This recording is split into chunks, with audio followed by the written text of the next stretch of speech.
امریکہ اور ایران کے درمیان مذاکرات حسب روایت غیر یقینی صورتحال کا شکار ہیں۔ امریکہ نے منگل کے روز دوحہ میں مذاکرات کی تصدیق کر دی، اپنے نمائندوں کے ناموں کا بھی اعلان کر دیا۔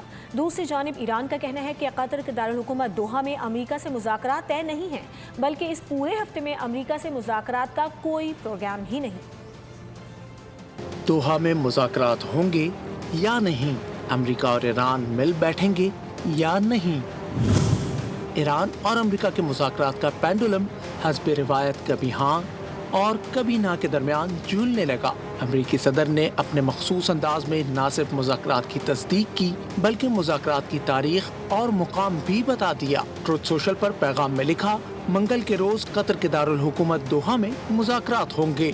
وائٹ ہاؤس کی ترجمان کیرولائن لیوٹ نے تصدیق کی کہ مذاکرات میں امریکہ کی نمائندگی اسٹیو وٹکاف اور جیرڈ کشنر کریں گے۔ لیوٹ نے بتایا کہ اعلیٰ سطح کے مذاکرات کے ساتھ کی جائے گی۔ ایران کی جانب سے مذاکرات سے قبل مذاکرات سے انکار کی روایت بھی برقرار ہے۔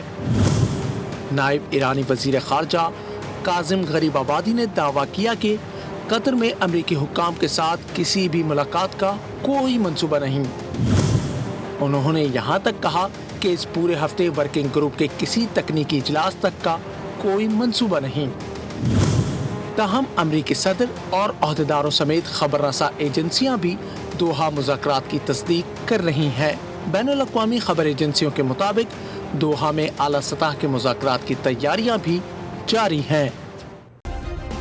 سبسکرائب کریں اور بیل دبائیں تاکہ کوئی خبر رہ نہ جائے۔